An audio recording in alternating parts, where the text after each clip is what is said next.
देखिए दोस्तों, यहाँ पर आपको एक बात ध्यान देनी है। यहाँ पे मेन जो हमारा आज की इस वीडियो का टॉपिक है वो ये है कि आपको कितने पेजेस का आंसर लिखना है। इंपॉर्टेंट बातें हैं, ज़रूरी है, इसलिए यहाँ पे आपके लिए ये वीडियो लाई गई है। एक चीज़ यहाँ पर ध्यान दो, अभी रिसेंट में कुछ क्वेश्चन पेपर से संबंधित वीडियोज़ या इंपॉर्टेंट क्वेश्चन से संबंधित वीडियोज़ आपको प्रोवाइड की गई हैं, प्लेलिस्ट वगैरह में आप जाके देख सकते हैं। तो वो आपके लिए काफ़ी ज़्यादा इंपॉर्टेंट है, आप उनको विजिट कीजिए। कहने का मतलब ये है कि अगर आप इंपॉर्टेंट क्वेश्चन या प्रीवियस ईयर के क्वेश्चन पेपर को देखे बिना ही अगर एग्ज़ाम देने जाएंगे तो थोड़ा सा आपके लिए थोड़ा-सा हो सकता है कि आपको थोड़ा अनकंफर्टेबल फ़ील हो। लेकिन अगर आप इंपॉर्टेंट क्वेश्चन देख लेते हैं, थोड़ा समझ लेते हैं, माइंड में तैयार कर लेते हैं स्ट्रैटेजी, तो आपके लिए काफ़ी इंपॉर्टेंट या काफ़ी ज़्यादा मतलब कंफर्ट तय हो जाएगा आपके लिए। तो एक बार आप उन वीडियोज़ को भी देख लें। यहाँ पे आगे मैं बात करूँ, जो मेन टॉपिक है वो ये है कि कितने पेजेस का आपको आंसर लिखना है। एक्चुअली दोस्तों, जब आप इस वाले सब्जेक्ट का जब आप पेपर देंगे, तब आप एक चीज़ ध्यान रखना, जो दिशा निर्देश दिया जाता है स्टूडेंट को, ठीक है, जो डायरेक्शन दी जाती है हर क्वेश्चन पेपर पर, आप स्टार्टिंग में देख सकते हैं कि कुछ दिशा निर्देश दिए जाते हैं। जैसे कि लिखा हो गया होता है कि सभी प्रश्न अनिवार्य हैं या कोई 4 क्वेश्चन आपको करना है। लेकिन ये वाला जो आपका सब्जेक्ट है हिंदी का वैश्विक परिदृश्य, इसमें चांस पूरे हैं कि आपके 5 क्वेश्चन आएंगे, जिससे आप मतलब आपको ऑप्शन दिया रहेगा, लेकिन फिर भी आपको 5 क्वेश्चन करने होंगे। पूरे चांस यही हैं कि आपको मतलब 5 क्वेश्चन करने होंगे आपके इस सब्जेक्ट में।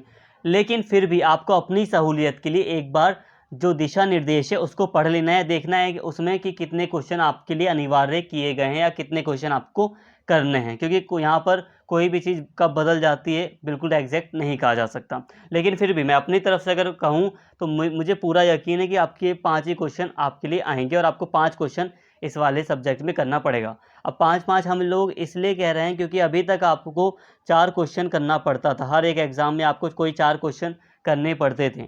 तो इसीलिए यहाँ पे हमें पेजेस को समझना है। अब देखो, सिंपल सी बात है, पेजेस की जब मैं बात करूँ तो जब मैं बात करता हूँ कि आपको जब 4 क्वेश्चन करने होते थे आपके एग्ज़ाम में, तो आपको हर एक क्वेश्चन 6 पेजेस का करना होता था, ठीक है। 6 पेजेस का एवरेज करना होता था। बच्चे 7 पेज भी लिख देते थे, 5 पेज भी लिख देते थे, लेकिन फिर भी मैंने हमेशा रिकमेंड किया कि आप 6 पेजेस लिख कर आइए। 6 से मैक्सिमम हो जाए थोड़ा अच्छी बात है, गलत नहीं है, थोड़ा कम भी रह जाए तो इतनी भी बेकार बात नहीं है, लेकिन फिर भी 6 की कोशिश करनी चाहिए थी आपको, जब हम बात करते हैं जब आपको 4 क्वेश्चन करने होते हैं, ठीक है। तो एक चीज़ आपको समझ में आ गई, जब हम 4 क्वेश्चन की बात करते हैं तब आपको 6 पेजेस का आंसर लिखना होता है। याद रखना, जब आप 4 क्वेश्चन आपको करने के लिए कहे गए हैं क्वेश्चन पेपर पर, तब आपको 6 पेजेस का आंसर करने की कोशिश करनी है। लेकिन जब आपसे कहा जाए कि कोई 5 क्वेश्चन कीजिए, जैसा कि इस वाले सब्जेक्ट में पूरी उम्मीद है, तो 5 क्वेश्चन जब आपसे कहे जाएंगे तो आपको हर एक क्वेश्चन 5 पेजेस का करना है। ये मेरी रिकमेंडेशन है, आपको फॉलो करनी चाहिए, ठीक है। ऐसा इसलिए क्योंकि देखो, एक क्वेश्चन अब हमारा बढ़ गया, और एक क्वेश्चन बढ़ गया मतलब क्या, टाइम तो उतना ही है हमारे पास, लेकिन हमें एक एक्स्ट्रा क्वेश्चन करना है। तो ऐसे में हमें उस एक्स्ट्रा क्वेश्चन को करने के लिए, टाइम सेव करने के लिए थोड़ा सा कम यानी कि 5-5 पेजेस का आंसर लिखना चाहिए। तो यहाँ पे मैंने आपको बता दिया आपको कितना लिखना चाहिए। तो 5 पेजेस का आंसर आप लिखने की कोशिश करना जब आपसे 5 क्वेश्चन करने को कहा जाए। अब ऐसे में बच्चों के मन में डाउट हो रहा होगा कि क्या सर 5 ही पेज लिख सकते हैं, 6 पेज नहीं लिख सकते? तो देखो, सिंपल सी बात मैं आपको समझाता हूँ। मैंने आपको 5 रिकमेंड किया है, लेकिन अगर आप चाहें, अगर आपके पास मटेरियल कम है, आप नहीं लिख पा रहे हैं एग्जामिनेशन हॉल में उतना, तो आप 4 पेज भी लिख सकते हैं, आप 4.5 पेज भी लिख सकते हैं, ठीक है। लेकिन अगर आपके पास मटेरियल ज़्यादा है तो आप 6 पेज भी लिख सकते हैं, अगर आपके पास टाइम ज़्यादा है तो आप 6.5 पेज भी लिख सकते हैं, कोई दिक्कत नहीं है। लेकिन फिर भी मैं रिकमेंड करूँगा, ज़्यादा लिखने वालों को जो मैं रिकमेंड करूँगा कि आप 6 पेज से ज़्यादा ना लिखें, क्योंकि आपको 5 क्वेश्चन करने हैं, आगे भी क्वेश्चन करने होते हैं ना, तो उसके लिए टाइम बचाना होता है।